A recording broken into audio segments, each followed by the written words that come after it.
Creating a literary festival is always special. It's always different, with each being a journey of creation, a response to our world. This year has been like none other, highlighting what it means to be human, and the joys and comfort found in shared experiences. As readers, we turn to books to find solace, strength, inspiration and understanding. The authors we explore are documenting the stories of our times and helping us gain a better understanding of where the world might go next. The power of reading and the need for connection and community has inspired the 41st edition of the Toronto International Festival of Authors. And I welcome you warmly to share in this festival and our celebration of stories. Buy a book, discover new ideas, and share them with friends. Dive into this year's festival and enjoy hundreds of virtual events. Consider donating to the festival, if you can, to help support our free program and to help us continue to support writers. Ask big questions and bring people together as we attempt to bring our new world into focus.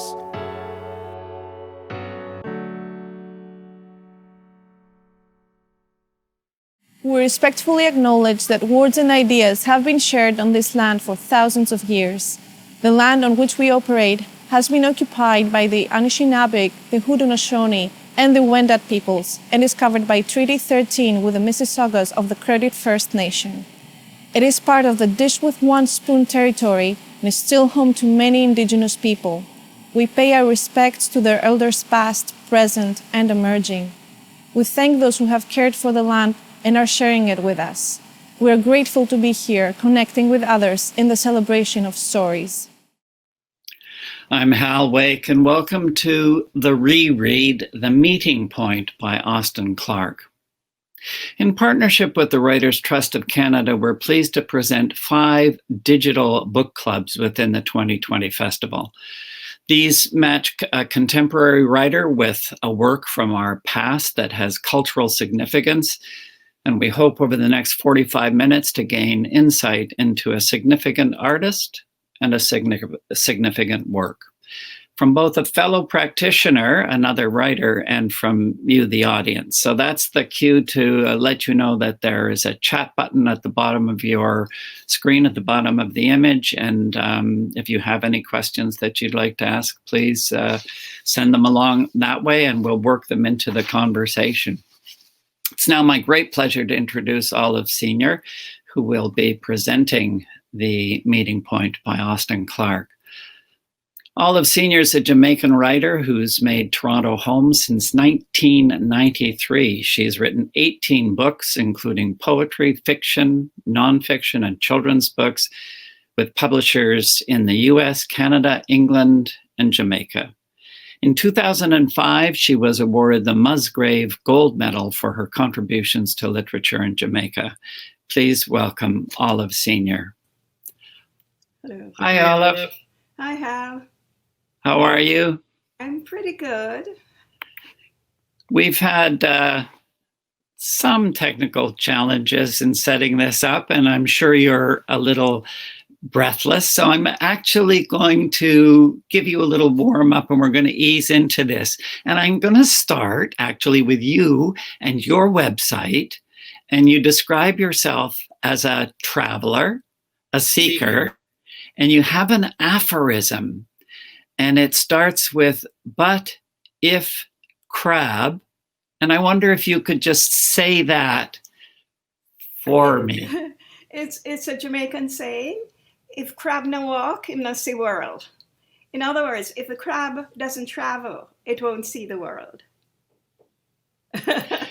And I thought it was wonderful that you had the aphorism on your website, and I'll connect that later to Austin Clarke's. I mean, this is not an idle question because Austin used vernacular in a way that I think broke new ground, perhaps, and certainly was striking in his work.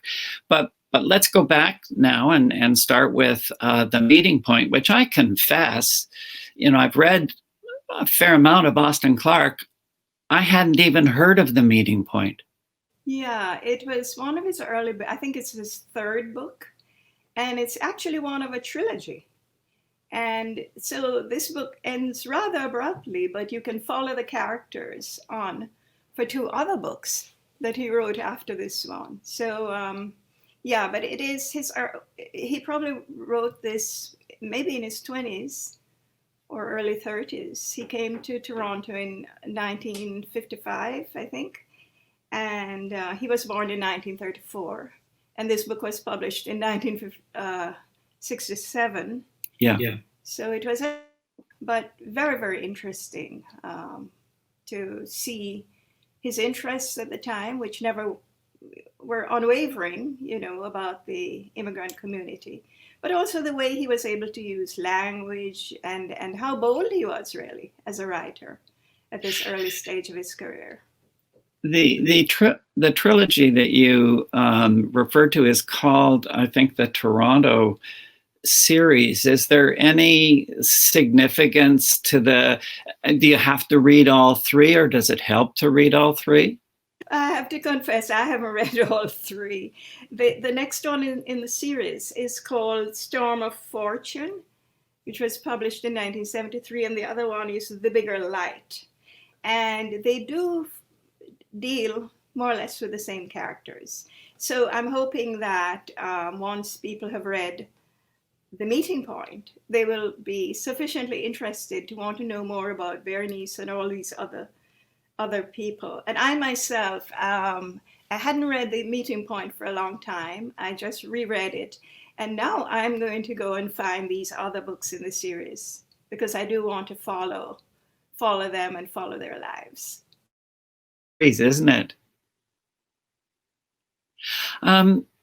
He was from Barbados, and when you began writing, when he began writing, you were in Jamaica. So did you encounter Austin Clarke's work before you came to Canada and saw it in a Canadian context?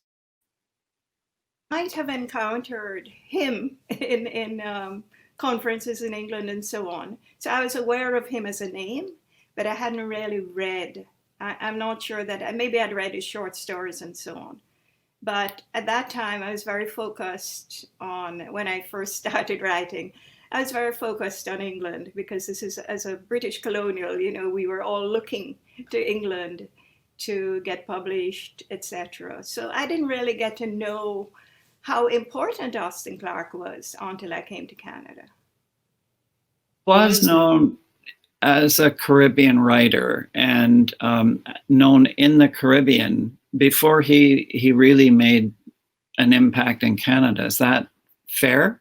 Well, he was known probably in England as one of the Caribbean writers, the first generation, so to speak, of those writers who left home in order to write and get published abroad. Most of them went to England. People like V.S. Naipaul or George Lamming, and there's a whole set of them. And he's sort of part of that generation, though a bit younger. He was one of the few that came to Canada or the United States at that time. But they would have known each other, those writers. They were slightly before my time, so I knew them as names, really, rather than in person. As I said, I met all of them for the first time at a conference, a Commonwealth Writers' Conference in London. So, but now he's, of course, much, much better known, but not as well known as he should be, I don't think, in the Caribbean, The Meeting Point is set in Toronto in 1961. As we said, it was published in 1967, which I think is sort of fitting and ironic at the same time in the fact that it was our centennial. Can you talk a bit about the social and political issues of the time, particularly around immigration? The novel is set in 1961, 1963, and the year 1961 is very significant for immigration. That is the year that Canada changed the racist 1952 Immigration Act, which banned Black people from immigrating to Canada. The 1961 Act enabled Black immigration. And therefore, it opened the doors for large-scale immigration from places like the British Caribbean, which has continued to this day. There is a very large, as we know, immigrant Caribbean population in places like Toronto and so on. So the novel is very significant in terms of that date, 1961. But the characters in it actually are people who came earlier. That is, the main characters in the story, the meeting point, are in fact domestic workers who came to Canada on something called the Domestic Workers Scheme, which was instituted in 1955, which enabled these women to come from the Caribbean to work for wealthy white families, essentially. They were live-in workers for 3 years. And so in a way, they were not really protected by the laws that governed labor at the time. They were pretty much at the mercy of these employers. They were, in the case of Bernice, the woman in the story, she's paid, I think, $90-something and doesn't get a raise for 3 years, you know. But what is interesting about that scheme, although the workers in the book, in the meeting point, are working class Barbadians, but that scheme attracted all kinds of women from the Caribbean, including some highly educated women who saw it as an opportunity to get to Canada and after 3 years to get landed immigrant status.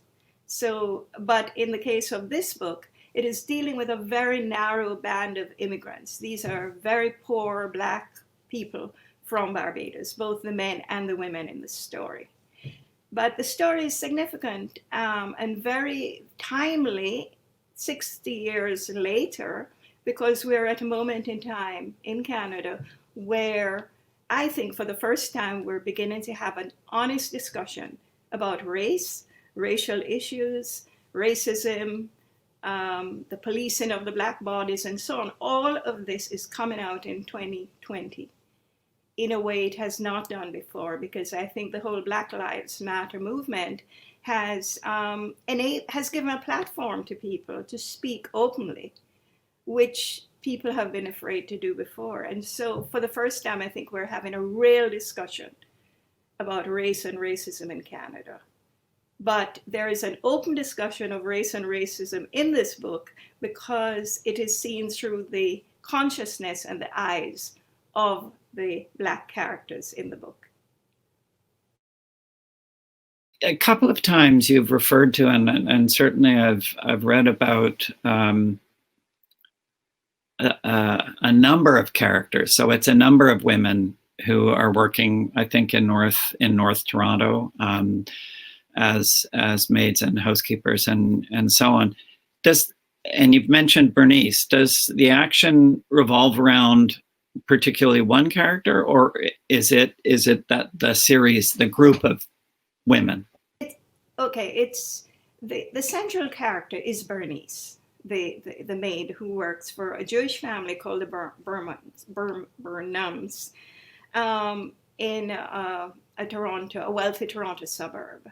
And she eventually brings her sister Estelle over, and she interacts with another maid who works in another household, another woman from Barbados, and their men, that is the other woman's husband and one or two Black males involved. So it's a very small circle of Black people. And the novel moves around among them, and we get into their heads, their lives, their conversations. But the central character remains Bernice, is a link between all of them. We also get into the lives of her employers, the Jewish couple who employ her. But mostly the action is, or whatever we see, is through the eyes of the Black immigrants. Both in terms of their conversation, the chat, they talk a lot with each other. But also in terms of their internal lives. You know, a lot of the novel takes place in their heads, really. This is how we see a lot of the action. What do we learn about the experience of the immigrant at the time that might be somewhat different than the immigrant experience today. Is there an opening of a curtain for us on the way things were? Well, not really in terms of the fundamentals. In that people are still experiencing racism because of who they are, because of the color of their skins. The difference is that in these early days, there were very few Black faces on the street. So, for instance, the characters in the book are frightened, really, of the white gaze. You know, they are objects of gazing, of comments, of hostile remarks, of children pointing at them and saying, look at that. Whereas nowadays, I think people are more accustomed to seeing people of all races, certainly in the big cities. There's that. But the racism that they experience, I think, is still experienced by many people. What has opened up, though, is the opportunities that are available now to all Canadians, really, which was not available to them, for example, or which they didn't feel confident to take advantage of. For example, going to a public swimming pool. You know, they felt excluded from just about everything. There was extreme discrimination in terms of housing. The minute people saw their faces, they said, no, you know, we have no room here. So their lives are very limited in that sense. There were very few opportunities for them to participate in the wider society.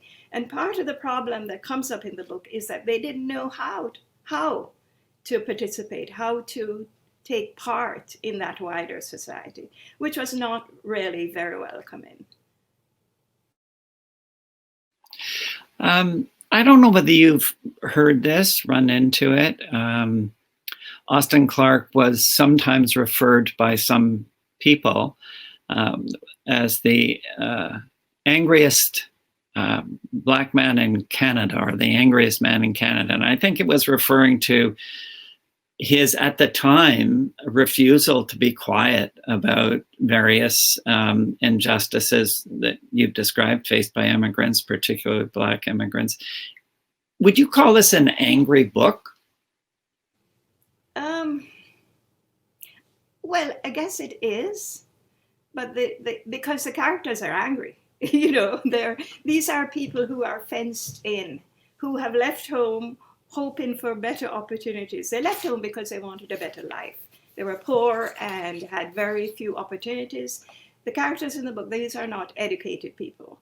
And so they come to a place and they spend their entire time trying to navigate this place, but they really don't have the equipment or the tools to navigate it. They don't have any help to do so.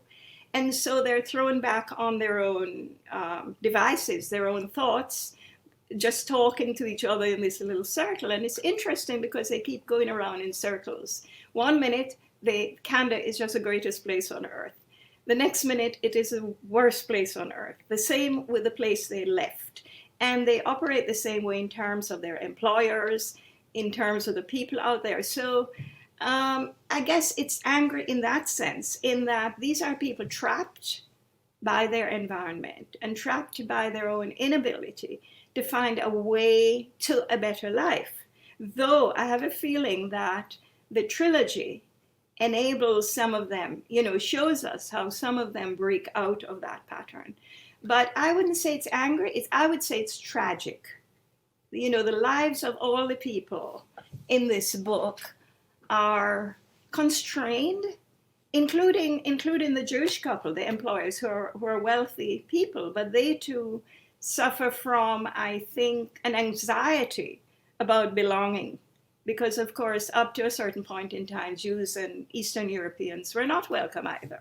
You know, these are people who have now moved up from Spadina Avenue, the Jewish ghetto, to, you know, the suburbs, because they have acquired some wealth. But the insecurity of their lives and their sense of belonging to Canada also comes out in the way they interact with each other, and in the way Austin Clarke gets into their heads.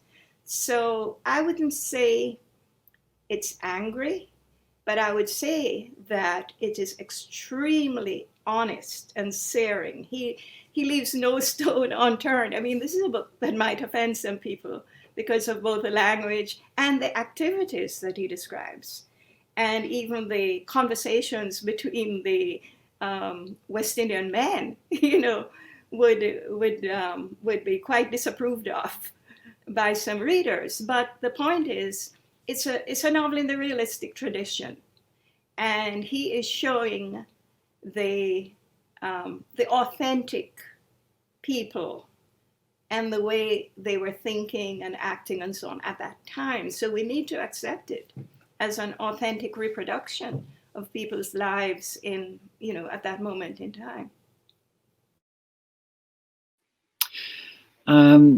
Donna Bailey Nurse said, I think, or wrote, Austin Clarke believed that language, specifically vernacular, was the most significant aspect of his narratives. Can you talk a bit about the vernacular and the language in the book? This is extraordinary.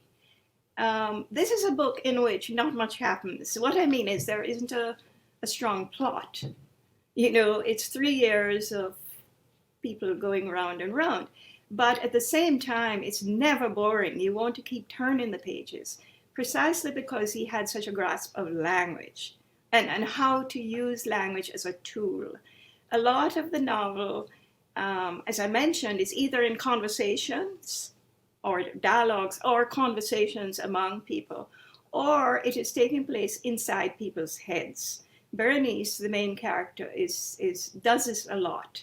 She reproduces scenes inside her head. So these are monologues, but they're not just talking. She's enabling you to see everybody she's talking about, the scene, the setting, simply because the language is so precise and so colorful. And then these Barbadians are talking in the vernacular, using a form of English that has developed in the Caribbean, which is a kind of Creolized version of English. And he really nails this. I mean, I'm Jamaican, so my Creole is a bit different, but I can tell just the way he uses phrases and so on. So it's extremely colorful, and it really is what brings the novel alive, I was wondering whether, when you brought up Creole and the different versions in the Caribbean, whether it's a consistent vernacular across different countries, or whether there are slight variations and changes. No, they're different. They're very distinct, and the most developed one really is the Jamaican. But these are all Creole languages that began because, of course, the Caribbean was built on sugar plantations, and enslaved people were brought from Africa for centuries to work these plantations. And even the Africans themselves spoke many different languages. So a workplace language developed among all the various people, the plantation owners, the white population, the Black population, to enable them to understand each other. And that's where the Creole began, but it has just developed. When people hear me speak, they say, but you speak English. Well, English is the language of Jamaica, but if you went to Jamaica today, what you'd hear is Creole. It has become so commonplace, far more so than in, I think, the other countries. But every country has its own form of language, which we natives use, We're ready to take some questions. So if people want to hit that chat button, and the questions will be fed along to us. I'm interested, Olive, in whether Austin, in your view, and I understand there can be lots of different perspectives on this, but in your view, had any particular impact or influence on writers who followed him, writers from the Caribbean who ended up in Canada? Would they have connected in some way with Austin's vision? I think he's regarded as the sort of father of the Caribbean writers. I think he was very influential. He was a mentor. And he, I didn't know him that well, but he seemed to have reached out to that community in a very meaningful way. And yes, definitely had an influence. And because he was also so successful as a writer, this is a man who has won, his books have won just about every prize going. The Giller, or it was nominated for. And so he was very charming personality, very outgoing. So he was very highly visible. And therefore, yeah, I'm sure that all the Caribbean writers who have come along since have looked at him as, as someone to emulate, somebody who is successful, and as I say, very helpful, a real mentor to up-and-coming writers. So he's very, very significant in the history, the literary history of Canada. Doing a little bit of research turned up precisely that fact for me in a number of places and occasions where people talked about Austin's mentoring, and so he didn't mind. He was actually eager to help other younger writers get off the ground and established. We have a question. Austin Clarke had an international reputation, which we know. He interviewed Malcolm X in 1963. So he was at the, cutting edge of politics of the time, but overlooked in Canada as CanLit was beginning to emerge. Why do you think he might not have received the same credit for being foundational as his contemporaries in the 60s and 70s? It's hard for me to answer that, but I would say race for one thing. And I'm not sure that he was writing I think CanLit at the start was very interested in novels that dealt with Canada and this, the Canadian situation in a different kind of way. I can't say for sure, but there's an evolution in these things, that first you have to win the prizes before people start to take note of you, and it took him a long time to be recognized. I really can't, I can't really address this question because I don't know, but, and a lot has to do with the way CanLit developed and who was perceived as being, writing the great Canadian novel, who was seen as marketable, etc., etc. So this is the fate of a lot of people, actually. Second question. Were you surprised that Clarke felt comfortable inhabiting the inner lives of women? And did he do a good job? And I know that Austin wrote from the perspective of or about women a lot. I know it's a bit of a landmine, hand grenade question. Does he pull it off? But does he pull it off? He pulled it off. He did have that ability to get inside people's heads. I'm a little uncomfortable, not with what he did, but with these women and their lives and how they operate. And all the time I was reading the novel, I kept thinking, would a woman have handled this differently? It's hard to say. He did a good job in terms of understanding the preoccupations of women, but he doesn't make these women particularly attractive, I don't mean not just physically, but in every way. And I think your reading of the female characters has to be matched against your reading of the male characters in the book were also very strong. Very, the strong people in the book are the women who are the ones with jobs, supporting or looking after men, and the men spend their time chasing women, especially white women, but also talking a lot of it is about masculinity and how it functions in that culture. So I think the two things have to be looked at together. I think people reading the book now might be a bit uncomfortable with some of the things that are expressed and so on. But yes, I guess he did a good job in terms of understanding these women in particular. But it doesn't mean that they are particularly likable, the way he's portrayed them.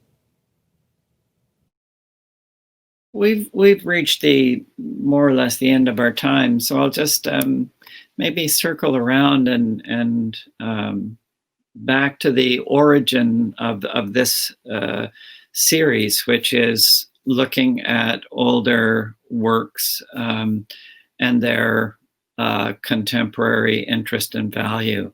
And you've talked about immigration then and now, and that time being an important time in Canada in terms of legislation and various other things.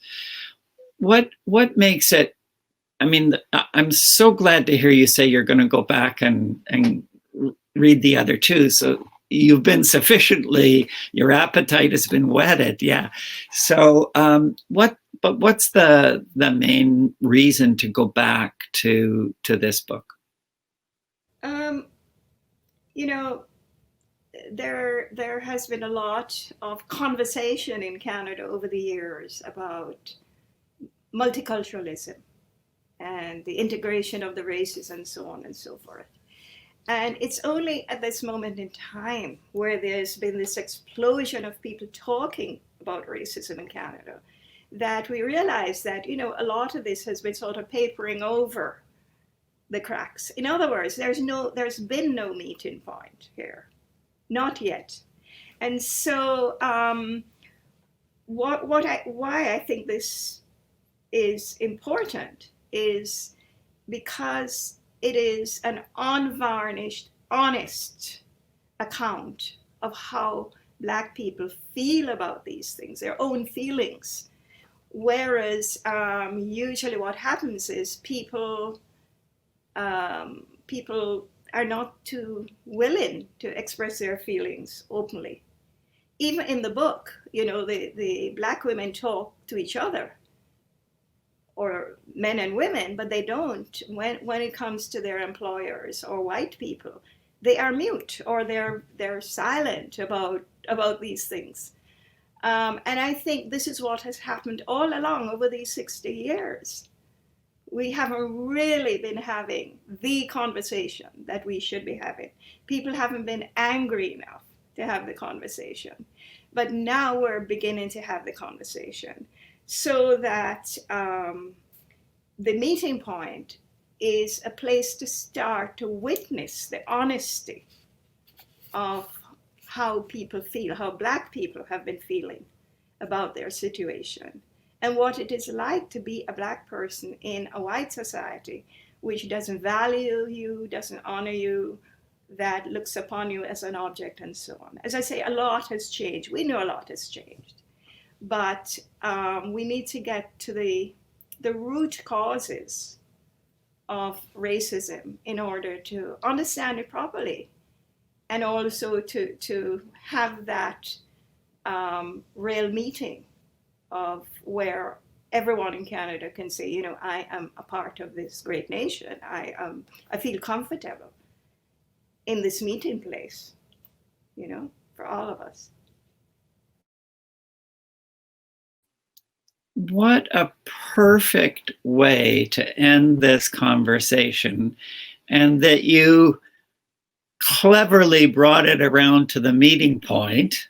I don't know whether you had that planned, but I love the connection to the title. So thank you. And it actually is a new way when you think about it, or when I think about it, it's a new way to look at that conversation that we have to be having is finding that the meeting point, the point at which we're no longer talking past each other or not talking to each other at all, but actually engaged in a real conversation. And it's the same with the indigenous people. It applies to everyone that we need to have this conversation in order to meet. Anyway, it was great talking to you, Hal. Thank you, Olive. And thank you for everybody who tuned in. As you already know, our literary traditions are rich, and they're made richer by conversations about authors and books, and those that in their time have had impact and changed perspectives and widened our understanding of ourselves. If you can join us. You're welcome to join us next Wednesday, October the 28th, for the reread, The Wars by Timothy Finley, presented by Catherine Graham. And thank you, and hope you have a great festival.